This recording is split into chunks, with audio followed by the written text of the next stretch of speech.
get started. So again, welcome to this episode of Rebels with a Heart. Derek Lunston, thrilled to be with all of you today. And we're going to go to our amazing guest panelists for the conversation today about navigating tough or challenging or emotionally triggering conversations with radical candor, radical respect, and grace, and building trust in that way. It's really, and I know each of you has a very seasoned perspective on this in different organizations, as well as who you are personally. So I'm looking forward to the conversation. So we'll start with you, Kim. Please introduce yourself and welcome to our community.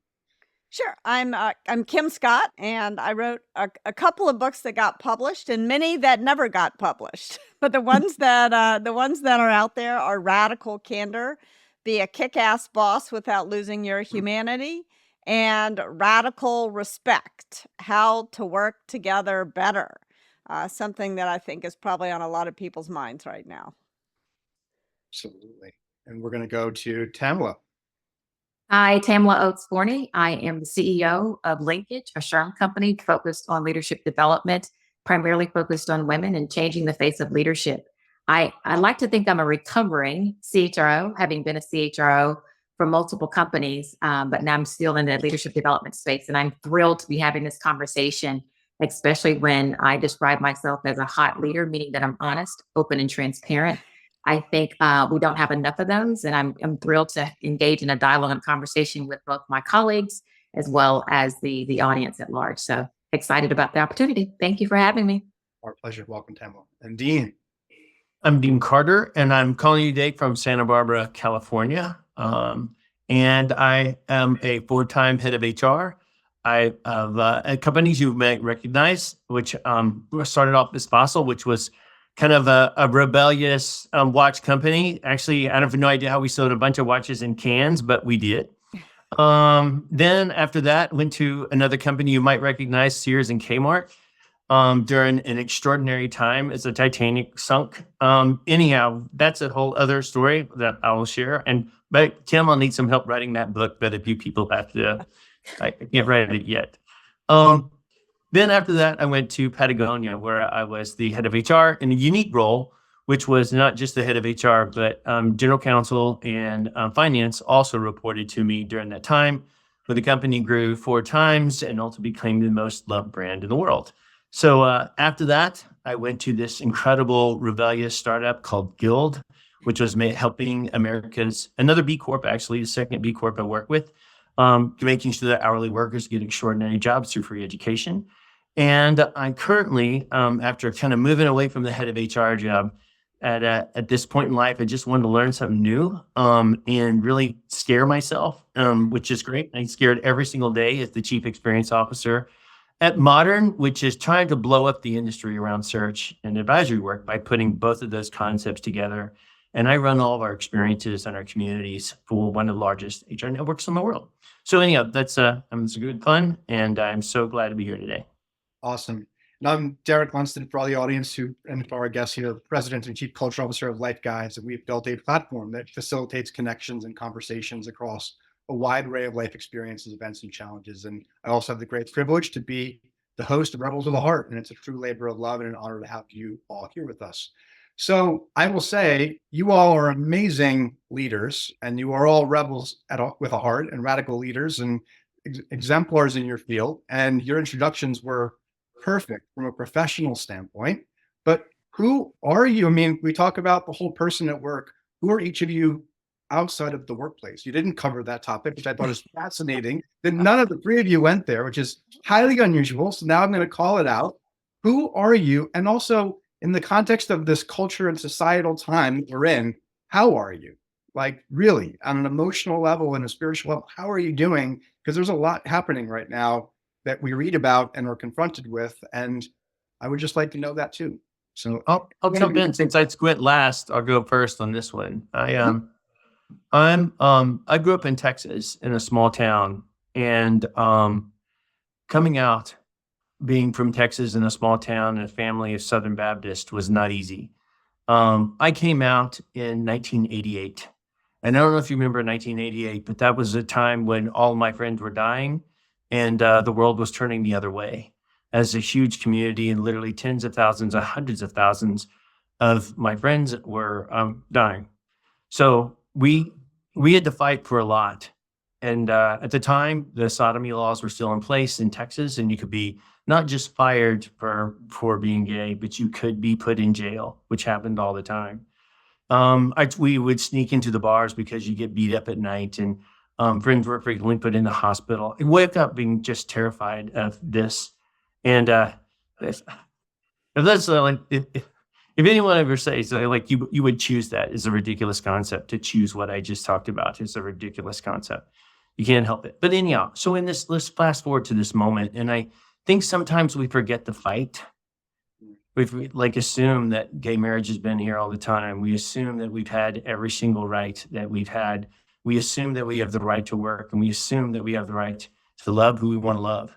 And I feel frightened, to be honest, at the moment. I never feel safe, ever. Even in Santa Barbara. I always feel like my life could turn around tomorrow.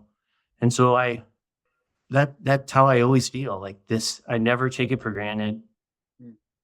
And I feel like any moment the world could turn and I'm in the same place I was in 1988. That's how I really feel. Thank you for sharing that so genuinely and openly and Yeah. authentically, Dean, truly. And yeah, we're just getting to know each other. I really felt that and honor that in you. And I'm celebrating my 25th wedding anniversary with my husband, by the way, next year. So yeah, that's a good fun thing. So I'll go. Thank you for sharing, Dean. And thank you for asking, Derek, about how we are truly. And for me, I'm in this period of transition in my life, and probably the most, I guess, the happiest that I've been in a while, because I made a life decision to transition from a very stressful environment. Being a CHRO in any company today is very, very, very stressful. And I've always given every job that I had 200%, but that 200% almost took me out, literally. I was literally rushed from the office to the ER in an ambulance for what I thought was a heart attack. But the blessing was that it wasn't a heart attack. It was stress induced. It was stress induced. And I love that the work of HR, but how I'm doing it is different. And I remember when I was in the ambulance going to the emergency room, and I'm very strong in my faith. And so I said, God, if you let me live and live through this, I promise I'll do some things differently. And, that was in November, on November 2nd, to be exact. And I did some things differently. And so I worked for a phenomenal company. I was the head of HR for USA. Love the company, everything that it represents, the mission and things of that nature. But it's also going through a period of transformation. And it was just not the right place for me at that right time in my life, based on what they needed versus what I could provide. And the sad thing is, a lot of my peers are going through the same thing, and they're suffering in silence. And had I not had that ordeal or that incident, I probably will still be there, just grinding it out and suffering through, as many of us do. But I'm grateful. I stand in a place of gratitude, just grateful that I've been given another opportunity to still kind of stay in the fight, if you will, and make a difference in terms of talent and leadership development. But what it looks like for me is totally different. I have prioritized my faith, my family, and just being present with them, but I'm not having to sacrifice my well-being. And I'm so blessed to be able to do the work that I do, working in SHRM. And that's the organization that is all things work, largest HR organization in the world, if you will. And I get to do leadership development in a space where I can have impact across multiple companies, with the focus on things that I'm passionate about, like women and changing the face of leadership, both in terms of women, the inclusion aspect, and things of that nature. So I'm in a really good place, but I had to go through a very traumatic ordeal to get to that. And so I'd like to think I'm a rebel with the cause, but I am finally in a role where my passion, my profession, and my purpose are all aligned, and I don't have to compromise or sacrifice my well-being. And so I'm in a really good place. And then I'm also a wife, almost 26 years of marriage to my phenomenal husband, who's also in HR. And I have two beautiful children. I have a 25-year-old and a 15-year-old. And I'm in a really good place, because I feel like I finally have a level of balance that I have not experienced in a long time. So I'm good. That's beautiful. Thank you. Congratulations. Thank you both, Dean and Tamla, for sharing. It is, I want to share with everyone, this it really is a very stressful moment Mhm. in time. And, I come to this this moment in time by way of growing up in Memphis, Tennessee, and then starting my career actually in what was then the Soviet Union. Mm. And so I've been thinking a lot, since that time, but especially now. It seems like the threat of authoritarian. I never expected to face the threat of an authoritarian regime in the United States, and I do feel like we are facing that threat right now, and it comes in a lot of different ways. That are very worrisome to me in the abstract. When I read what's happening, I'm very worried, but I'm also at the same time incredibly optimistic. Like in my day-to-day work, I'm sort of where Tamla is, that I'm working with people who inspire me every single day. And I also my whole business career, I was an operating executive. Well, I did a few failed startups, and then I took a big role at Google, leading AdSense, YouTube, and DoubleClick sales and operations. And then I worked at Apple. And my whole career in business was really one giant plan to subsidize my writing habit. And so for a long it was a weird reason to go into business. But for a long time, I felt like my business career was 100% external validation and 0% internal validation. And my writing was 100% internal validation, 0% external, because I had all these unpublished novels. And I feel like I'm at this place in time where I finally brought, body and soul together. Mhm. And I hope to be able to continue to make a difference doing that. But there are definitely moments where I feel like, is sitting alone in my house writing really the most important thing I could be doing in this moment in time? So I'm open to advice from everyone. What? Well, I can just say, having been a fan of your work for 8+ years now, Kim, I've read your first book. I have not read your second book yet, so I'm looking forward to hearing more about that and getting into it. I think your voice through the penmanship that you do is quite impactful, and I think plays an important role here. So I just want to first and say that. And maybe that's a good place to just start with the first question, which I think will kind of flow nicely into our other guests. What prompted the Radical Respect book? Why the rebrand? I know had an initial title, you changed it, Yeah. it's evolved. I Yeah. think it would help the audience to hear a bit about that evolution and also understanding the foundational principles of radical candor. And I think that'll bloom nicely into a good chat here with Tamla and Dean. Sure. So radical candor was all about caring personally and challenging directly at the same time. That's what radical candor is. What radical candor is not is it's not obnoxious aggression. That's what happens when you challenge but you don't show you care.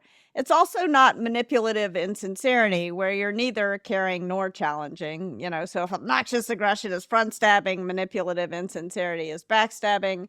And it's also not what I call ruinous empathy, which is what happens when we do remember to show that we care, but we're so worried about not hurting someone's feelings or not offending them that we failed to tell them something they'd be better off knowing in the long run. So that's kind of the radical candor framework in a nutshell. And it gets applied to all the aspects of management, to feedback, to building a team, and to getting things done. But of course, mostly it has gotten well known around the topic of feedback. And so if you write a book about feedback, you're going to get a lot of it. And it was some feedback that I got about radical candor that prompted me to write Radical Respect. This happened right after the book came out. I was invited to give a talk at a tech company in San Francisco.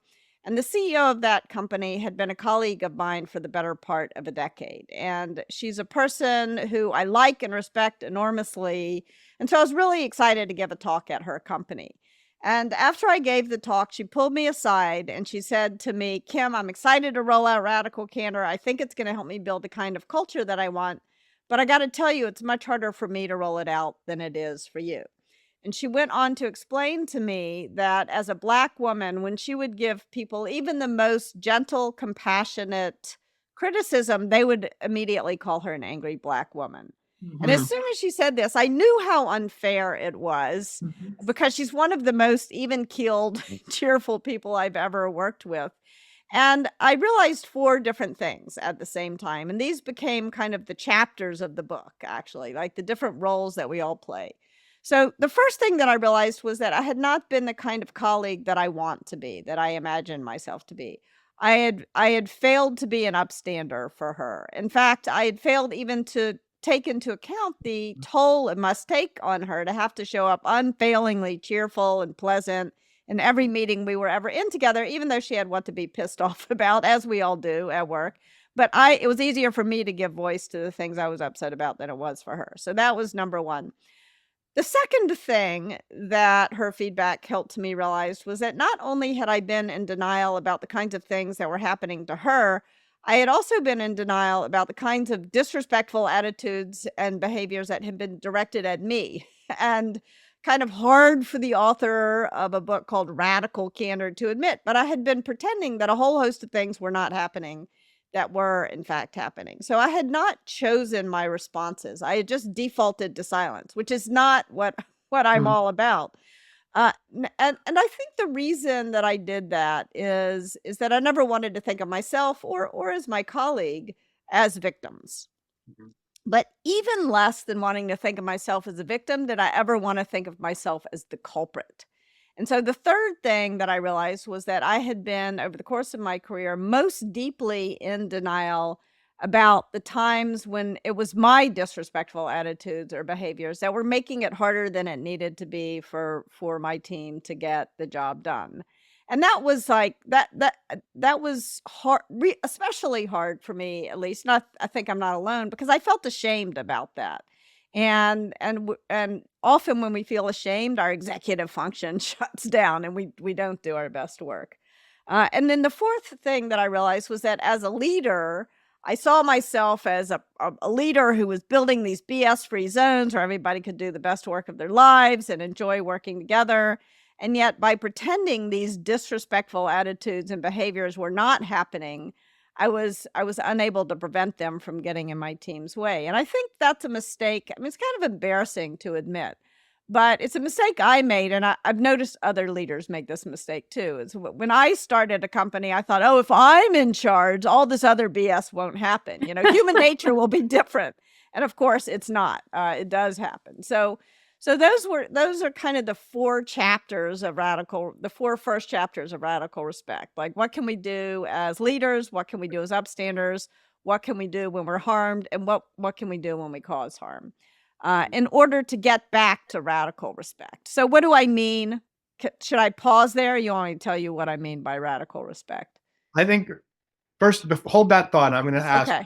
Dean, Tamla, what's coming up for you as you hear that overview, as you reflect on your own journeys in these ways? What's because I saw your body language for both of you. Oh my gosh, Karen, you struck a nerve in a good way. And you're like, preaching to the choir here, being an African American female and oftentimes the only one in the room. When you stand up and you voice your opinion, even if it's contrary to what others believe, you have to constantly monitor the what and how and when you speak, so that it will not be misconstrued. It is both a blessing and a burden being at an executive level, but you also sometimes your exchange as an African American female in the room with executives is sometimes the only exchange they will have with other African American females, and how you show up and how they perceive you has a lasting impact on how they engage with other people who look like me. So you're carrying that as well. And so I remember when I was evolving into leadership, and I'm first generation college grad, and my mother, her advice to me, she gave me what she had, was get your education, work hard, and those things will come. And then you speak when spoken to, and all those things. And that was some of the things that I was going through as I was climbing the corporate ladder. But as I began to evolve and had mentors and sponsors to help me navigate this, because it was foreign and it was exhausting, right? And in some cases it's still exhausting because there's still so few of us in these seats. But I learned to have a voice in a way that maintained the integrity of who I was.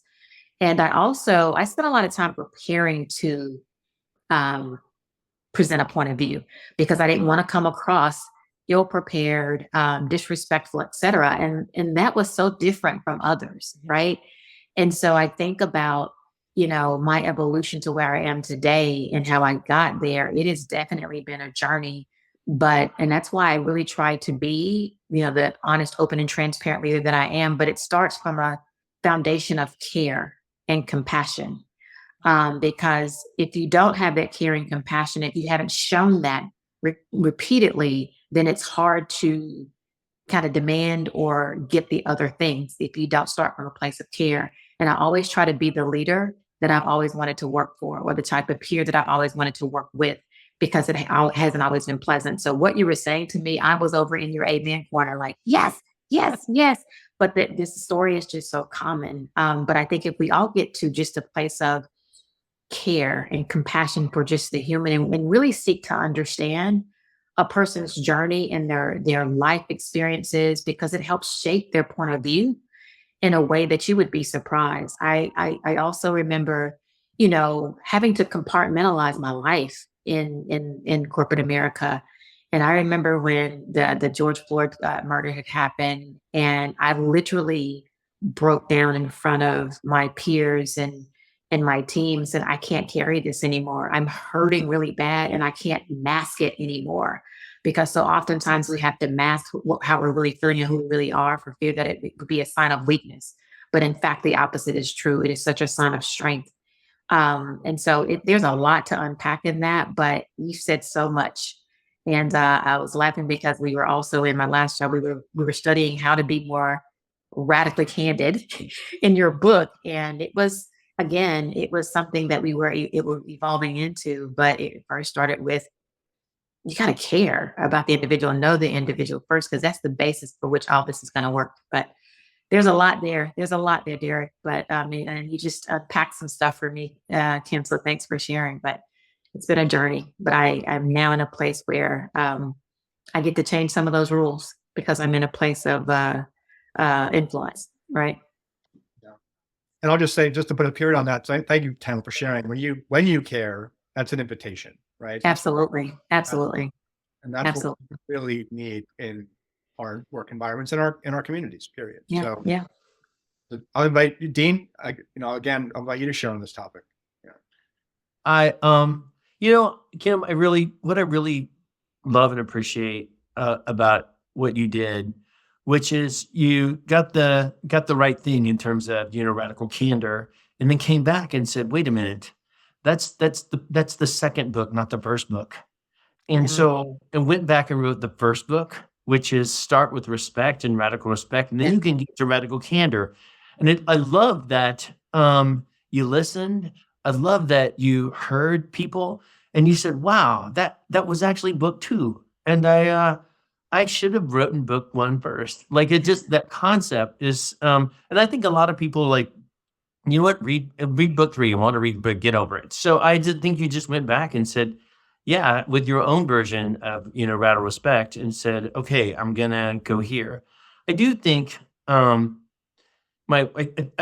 my goal in life is to be incredibly authentic, and I it's something that can show up in authentic ways. I think it's incredibly important as a leader, being authentically vulnerable, not fake vulnerable, but authentically vulnerable in times that matter. Like I think you mentioned, Tamla, also the kind of moments of vulnerability. I think people need to see leaders when they are vulnerable. I think we're taught to wear these ridiculous masks that I'm not human, I'm superhuman. I don't feel, I don't have junk going on at home, and I have or my life. And you don't know this, but my dad died last week. I'm carrying that, but it's not like, those waves come and I may break down and like be a mess in just a minute. But and that's a complex thing too, with my whole dad. But I just really appreciate that. And I usually try to approach when I know it's going to be a difficult conversation. I actually state that I'm about to tell you something, and I want to tell you it's coming from a place of care. And this, the only reason I'm sharing with this is because I think it's important to you, and I would want to hear this. So I'm telling you, can ignore it, you can do nothing with it, but know that it's coming from a place that I'm concerned about you. Because if I didn't care of you, I wouldn't say a thing. Yeah. So here we go. And so I usually try to actually bring the level down and let people know the place that I'm coming from when I'm about to give that sort of candid conversation that I know that's going to be hard for them, especially in an employment situation. In life, you end up having these, respectful relationships that you can say things right up front. You're like, oh, I think that's it. So you can get into respectful conversations because you get that. But sometimes you don't get that opportunity to build respect in an employment situation. You have to kind of build it in the moment. So anyway, thank you for that. And I really just appreciate you kind of like, boop, to. I want to piggyback on something that you said, though, Kim, that I think is also very important, is owning your role in making a transition. Oftentimes we deflect what our role is and what we play in the environment by which we work and or lead, and, do some introspective soul searching, if you will, to say, what did I do to contribute to where we are, and what can I do differently to move us forward? To me, ownership of our roles, or even in some of the mistakes or things that we could have done different, it goes a long way to show that you're human, that you're vulnerable, and that you're open to change. It is not just what we say we are as leaders, it's how do we show up and show up consistently in the workplace and for our teams. When you are constantly engaging with your teammates, and be it your subordinates or your peers, et cetera, in a constructive way, be it good news, bad news, then it makes those conversations easier. When you have to have tough conversations because they know you and they know your intent. But if it's only when there's something negative that you speak, then they're not going to hear you. That's not showing that you care. And so I think owning our role in things that we can do differently is a huge step. And then again, being consistent in terms of our approach, be it good or bad, I think makes a difference as well. Yeah, I think that's a really important point, Tamla. I mean, I'll tell you another story about a feedback fail from me. Some radical candor on radical candor. So I had just hired this guy.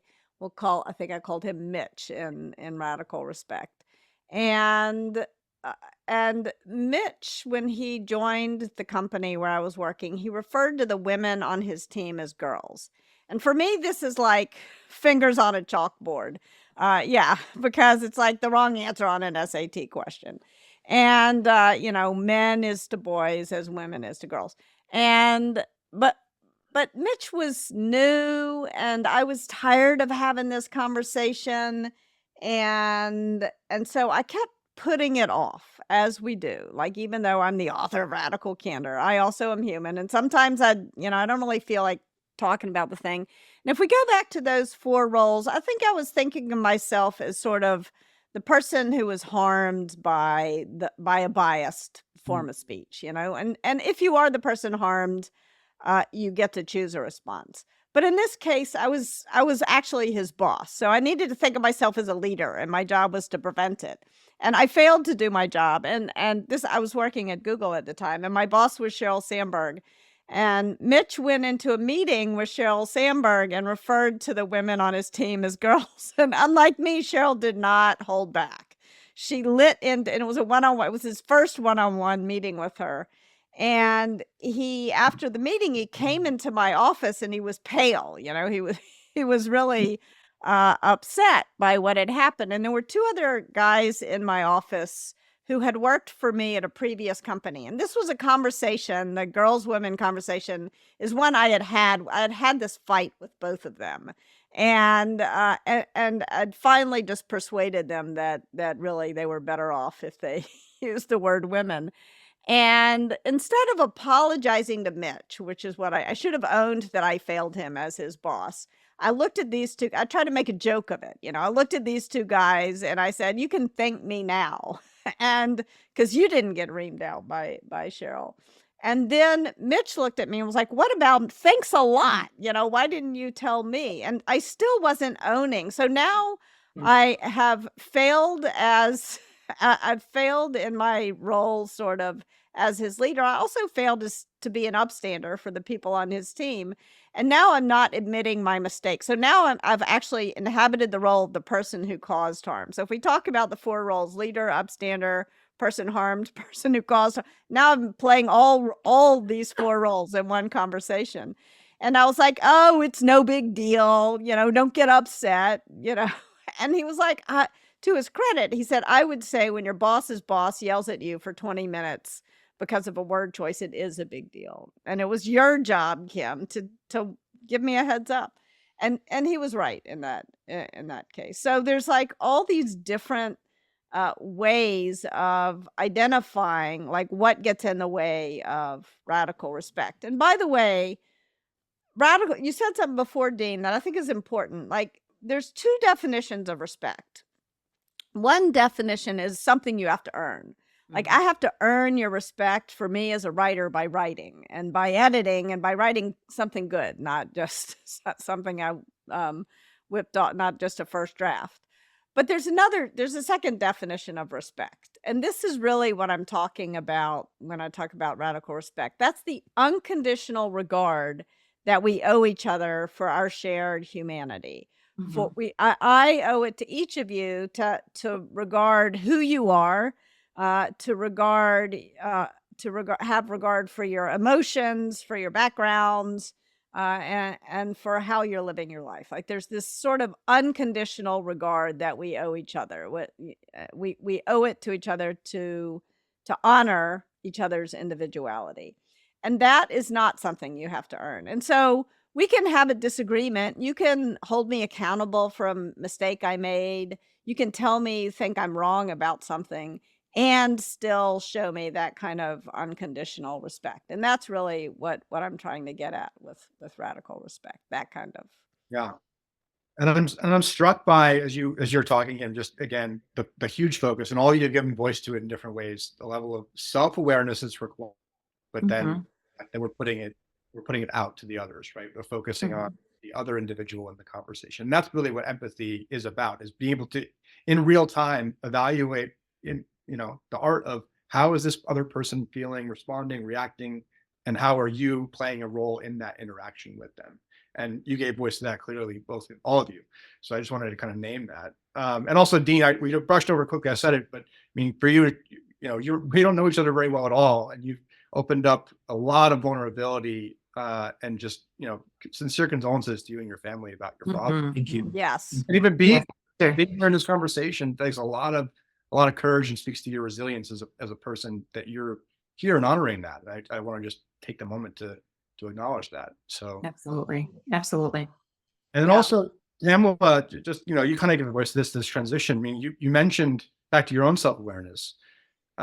One amazing journey as a leader, but you're now embarking on a first-time CEO role in a very influential organization that has a voice and is amplifying you. And to your credit, you are an African American CEO, woman CEO, right? I mean, that's amazing, incredible. So I mean, when you talk about just you as the person, but then also what do you want to build? What's the culture? What are you cultivating there? I would love to hear a bit about how you're doing this differently versus where you were in the SHRM side. And I'll come back to you as well, Dean, on that, because I know you're transitioning out of people, quote unquote, but into business. So I'd love for you to riff on that. For me, I'm trying not to be enamored with the title, but more so invested in the impact of the work. And I get to do leadership development and help, influence the change of leadership through the work that I do, which is something that has been near and dear to me my entire journey in corporate America. And so for me, I am so passionate about like leaving the world better than I found it, for giving a voice and a face to the voiceless, seemingly, to letting people know that difference does not mean a degradation. Difference is, should be a celebration, if you will, and that people of difference. And I think about being the African American female. And I say this often, I am a reflection, not the exception. There are so many other talented, diverse individuals, African American individuals, et cetera, who probably are maybe smarter, et cetera, than me, that we just have to give voice to and create opportunities at the inclusion of everybody, not at the exclusion of anybody. And so, my remit is to, again, help change the face of leadership. And in doing so, making sure that we have an ecosystem of programs and services that help expose and develop and position, women, for instance, to be promoted and to progress. If you think about kind of this, the changing of demographics in the world, and women are becoming more educated, and there's a browning of America and things like that. So there's so much going on in the world that we live in, and we just have to make sure, in my role, that there is an awareness that we're here and that we're prepared to assume those roles. So I'm so invested in the work that I don't want to be distracted by the level or the title, because I've been there and it doesn't bring you peace and doesn't bring you happiness. I want to be totally invested in the work, and that's what I'm working on. And I'm very fortunate that, Linkage has been around 35 years, SHRM 75 years, to be in a position to be able to shape and influence the workplaces of the future through the work that I get to do with organizations, and leveraging everything that I've learned to this point and that I'm still learning to help make the workplaces, the workforce, just better than than it's ever been. And so that's what I'm focused on. But it's exciting. I said, I've been a CHRO pretty much, for a while, and that work was very rewarding. And I think it's just a natural extension of what I've done as a CHRO, but I get to do it on a broader scale, and I get to operate in my purpose and my passion for a phenomenal organization. And you mentioned earlier about, in that moment of your own mortality, about doing things differently. Was that specific to your personal life or to that professional pursuit and what you're doing now? Or or both? Both.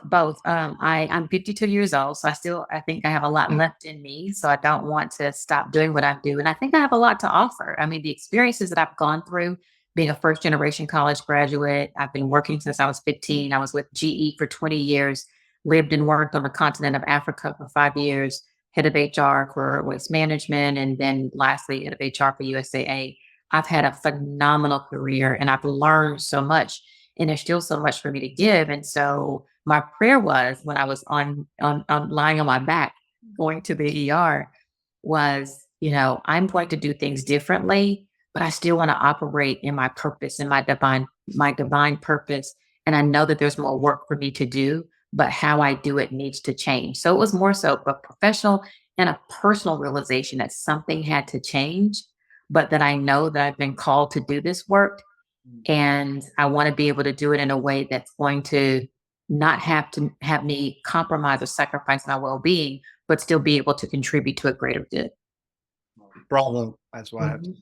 We're going to explore this more. Dean, I know you're in a similar transition right now, a little bit different, but I mean, would love to hear a bit about what's inspired that for you, and there's some thematics along the way too.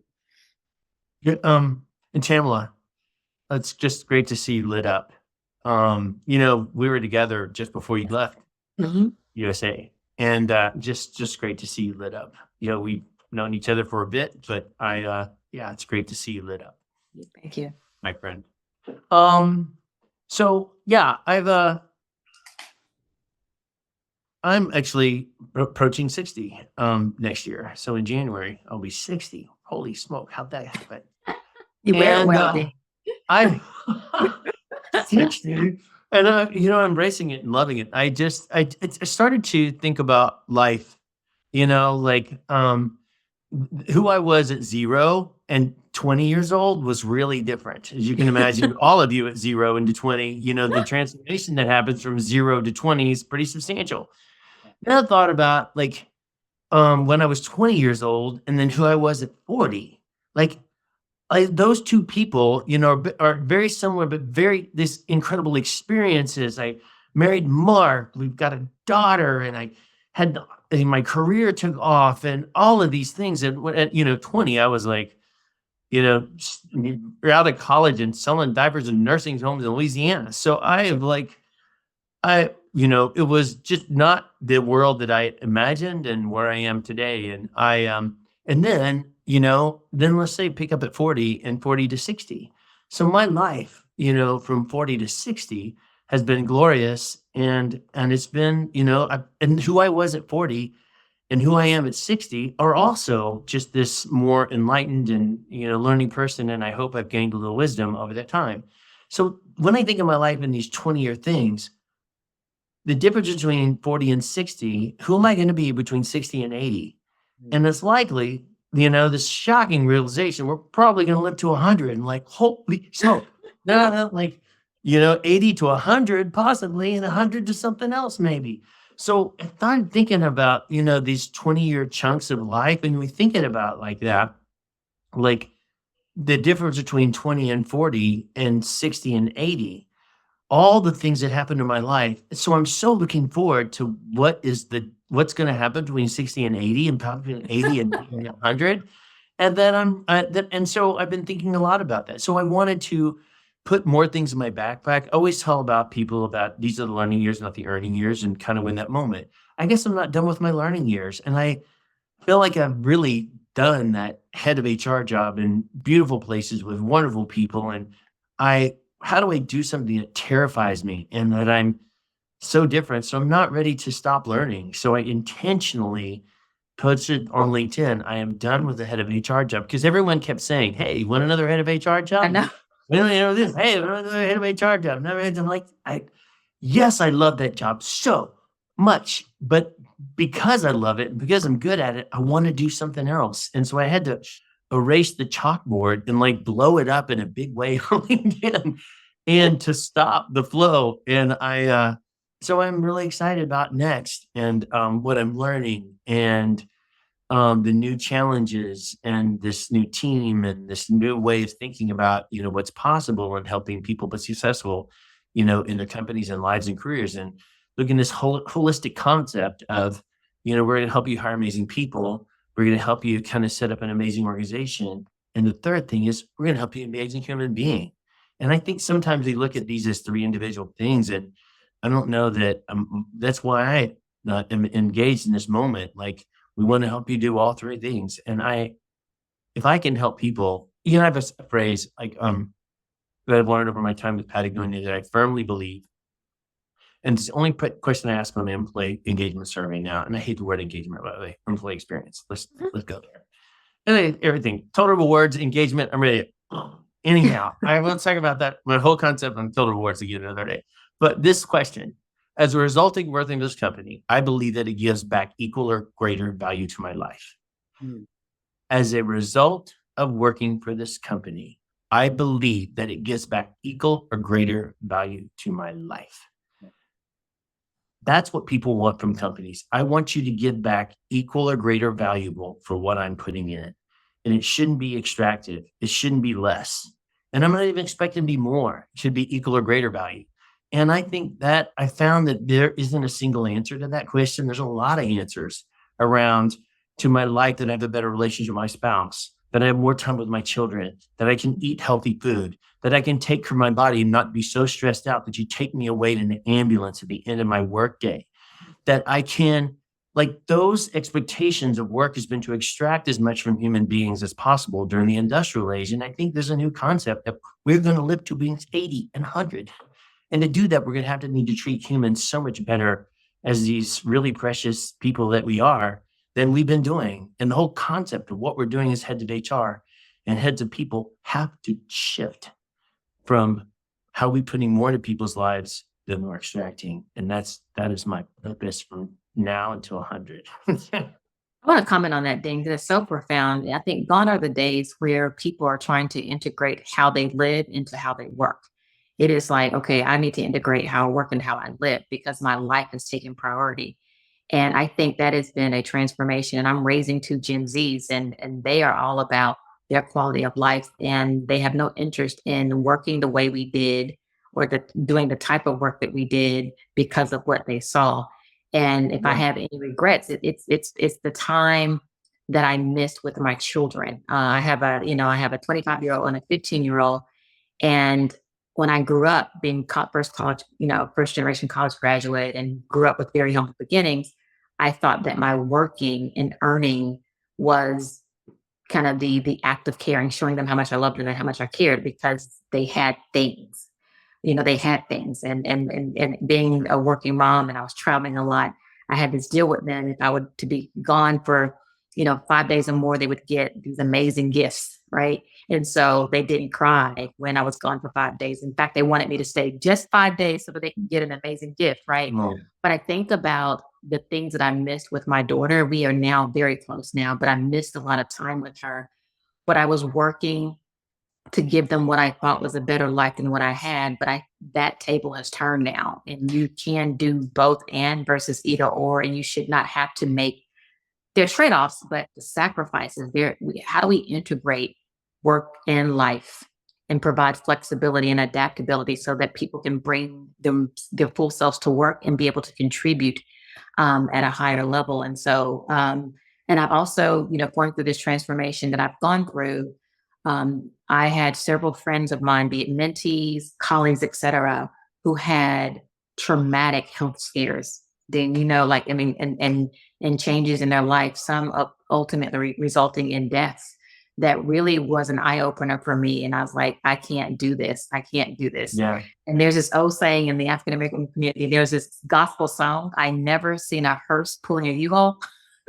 So all this stuff that we have and that we are acquiring, we cannot take any of it with us. And focusing on experiences versus the acquisition of assets and things like that has just changed my perspective. And it's been a life journey, but I'm so glad I'm here at this place. And I think I'm a better person. I know that I'm a better wife, I'm a better mom, and ultimately a better leader for the experiences that I've gone through. And I don't regret any of the experiences that I've gone through, because I am who I am because of those things. But I'm now in a different place, and I think I am much better given where I am in life. And so it's been an evolution, but I'm so glad I'm here. I've been thinking about a concept that Mr. wrote, but then also that Yvonne Chouinard from Patagonia adopted. And I always thought it was from Yvonne. He said it so frequently that I forgot it. But I've been thinking personally about how do I represent this, and that is the master or the minister of the art of living is a person who is at work and play, and no one can tell the difference, and neither can they. And so if you watch the show Severance, you can tell what actually happens when you separate work and life, which is massive disaster. And so it's not possible. And if we can get to this place, and you can't just wave a wand and say these things. Yeah. These are things that have to be systemically thought about in terms of the relationship with work. In order to spend more time with your children, you need to think about, portable childcare. In order for make sure there's an equal balance between men and women, you need to make sure all your men are taking paternity leave. These are systemic things. And if you can give the greatest gift, which is your better relationship with your family, whatever that is, spouse, partner, whoever, children, and a longer, healthy life, if that's the gift, the two things you get from this matter of working, what a incredibly different place this would be.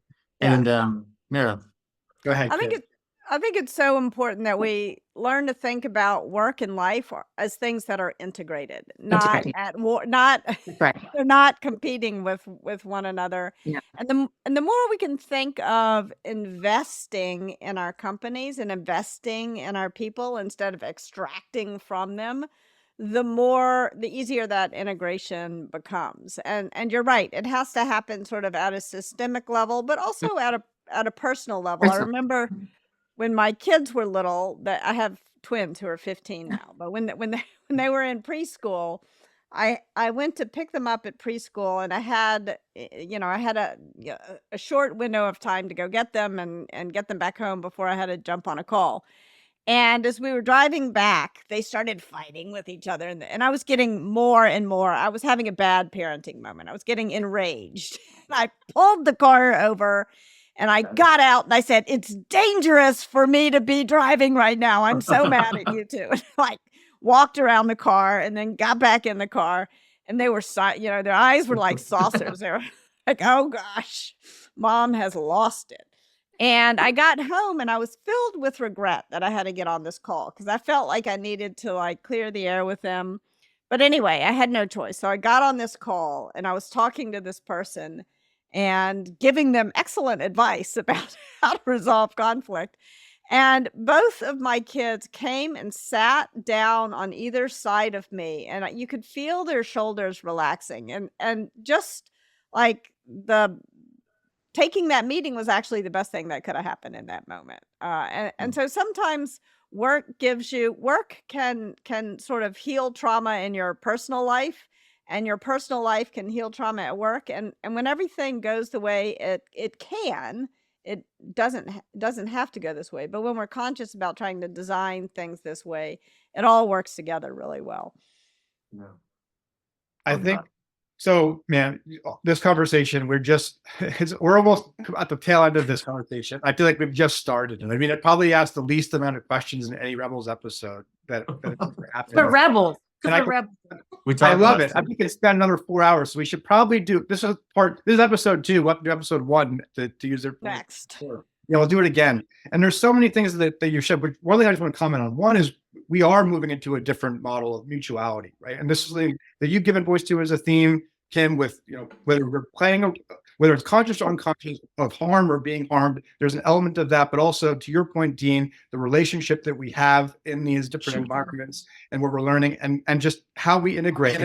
Well, you're exactly right. And I think it's fascinating, just as a point of reference, I have done, as a personal share for a moment, I've done over 50 of these episodes, these live Rebels formats. This is the first time I'm actually sitting in my childhood home doing it. I'm actually in New Jersey, where I grew up, in the dining room of my mom's house doing this episode. And so it's a particularly interesting little mirror of that moment. And to your point, Dean, I am, an early 40s parent and having this realization of how does this all work together for this family? Yes. Together. And what comes up for me in a moment, just to kind of integrate all that you shared and back to this topic that you kind of gave voice to, being fearful and being concerned and being uncertain, that so many people in the world are experiencing that. And yet we are all really at a core level, at a soul level, at a human level, very much the same. We all want to be respected. We all want to be valued. We all want to be seen. We all want to feel safe. We want to be connected. We want to have purpose in our lives and our work. And that is transcendent of every attribute, every culture, every experience, every society, country, political, religious. That is just what it is. And the more that we can tap into that in our workplaces, in our communities, in our places of just systems, we can create a better world. We can create a more radically candid, radically kind, radically respectful environment, workplace, culture, society at large. And that's why this work that you do, Kim, is so important, and why the work that each of you leading organizations, leading teams, building cultures is so important. And I just want to take a moment and honor each of you and acknowledge that, because the work that you do matters and you matter. And for all the audience that's here doing that, you matter. And this is a really, really important time for each of us to remember that and to be that in every interaction, because it's the micro moments that do that. And I didn't speak much this time, so I had to close it with a sermon. And you're welcome. Amen. You're welcome to share a final thought on this, but I typically like to wrap it up a few minutes off the hour to give you your time back. But if you want to make another statement and I put a period or exclamation mark on this, any one of you can do it. But I just wanted to share that and truly appreciate all of you for being the rebels of the heart that you are. And I love what you're saying, because I think you're right. We all do want this something that is not exactly the same, but very similar. We want these kinds of environments where the strength of the individual is the team, the strength of the team is the individual. And I think so. What gets in the way of that kind of radical respect? I don't want to end on a downer, but I think if we can identify the problem and break it down into its component parts, we can leave on a note of optimism, because we know how to solve it. And I think there's a million things that get in the way, but I'm going to boil it down to 3: bias, prejudice, and bullying. And I think one of the problems is that we often conflate these things as though they're the same thing. And so I want to leave folks with a simple definition of each and a way to respond to each differently. Bias is not meaning. It's really unconscious bias I'm talking it. Prejudice is meaning it. So bias is not meaning it. Prejudice is meaning it. Prejudice is a very consciously held belief, usually reflecting and incorporating some kind of unfair and inaccurate stereotype. And bullying is being mean. It's not about a belief, conscious or unconscious. And so if we can, and very often when we notice, I bet everybody's had one of those uncomfortable moments where somebody says or does something that's so cringeworthy, you don't know what to say, so you don't say anything. And then you wake up at 3 a.m. kicking yourself. Ah, why didn't I say anything? So here's what to say when you don't know what to say. If you think it's bias, try an I statement. I don't think you meant that the way it sounded. It kind of holds a mirror up. However, if you use an I statement with prejudice, it's not going to work because the person believes that thing. So you need an it statement. An it statement can appeal to the law, a company policy, an HR policy, or common sense. An it statement draws a line between one person's freedom to believe whatever they want, but they can't impose that belief on you. So it is illegal to, it is an HR violation to, or it's ridiculous to, if you want to appeal to common sense. Whereas if it's bullying, you don't want to use an it statement because a bully's going to try to kick past it. You don't want to use an I statement because you don't want to bring a bully closer. My daughter explained this to me in 3rd grade. She was getting bullied on the playground, and I was encouraging her to say, I feel sad when you blah, blah, blah. And my daughter bangs her fist on the table, and she said, Mom, they are trying to make me feel sad. Why would I tell them they succeeded? I'm like, oh, that's a good point. So you want a you statement. You can't talk to me like that. That kind of pushes them away. Or even a you question, like, where'd you get that shirt? Now you're not taking whatever they're dishing out at you. You're in an active stance. So those are some thoughts about how to move us towards this environment that I think we all want. Thank you, Kim, for teaching that lesson. Go ahead, Tamla, you want to say something? No, I was just saying that I think we've gotten away from using diversity as a strength, and when we think differently, it's become so polarizing. And I think one of the things, or a few of the things that's led to that, is the public display of discourse and incivility in our world, and that's what our children see, that seemingly we condone and things of that nature. I just wanted to get back to the basics of being human and treating each other with dignity and respect, and seek to understand why people believe and say and do the things that they do, because you just don't know a person's life experience. And sometimes we take sound bites and snippets and form an opinion, and that becomes a narrative, but without knowing context. And I just want us to just take a step back and humanize interactions and be civil in those interactions. And it's not saying that we're going to always agree. We probably will not. There's so many people in the world, and everybody has a different experience, so they're coming at it at a different point of view. It's just being human, humanizing interactions, seek to understand, and be civil publicly and otherwise, because our children are watching. And if we don't start changing the way we interact with each other, I'm just so afraid of what the world is going to become based on what we currently see. And so just become human and seek to understand and just be civil is what I would leave you with. Well, this has been, Dean, you want to say something? Go ahead. No? And that's been said. I was just thinking the concept really quick, like, there can't be two hot people in the room at the same time. Like someone like really upset.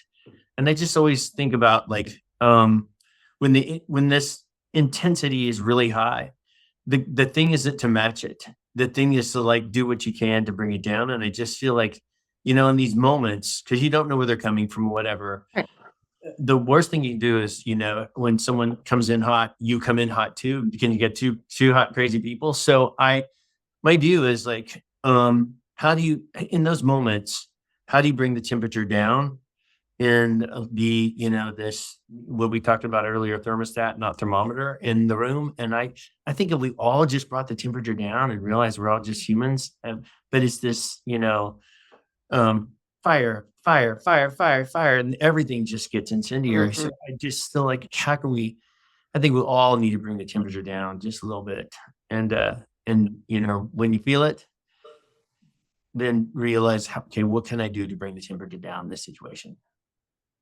Well said. Well, I just want to thank you all again for being here, for sharing who you are, sharing your expertise, sharing your hearts. You are truly Rebels of the Heart, now part of the community. Welcome officially. Thank you to our audience as always. And just as reiterate, we are here. I'm here to support all of you and whatever you're pursuing. And just grateful that you're doing this work in the world, and we are here. So thank you. Thank you for having us. Thank you so much. Have a good one. Thank Bye-bye. you all. Bye-bye.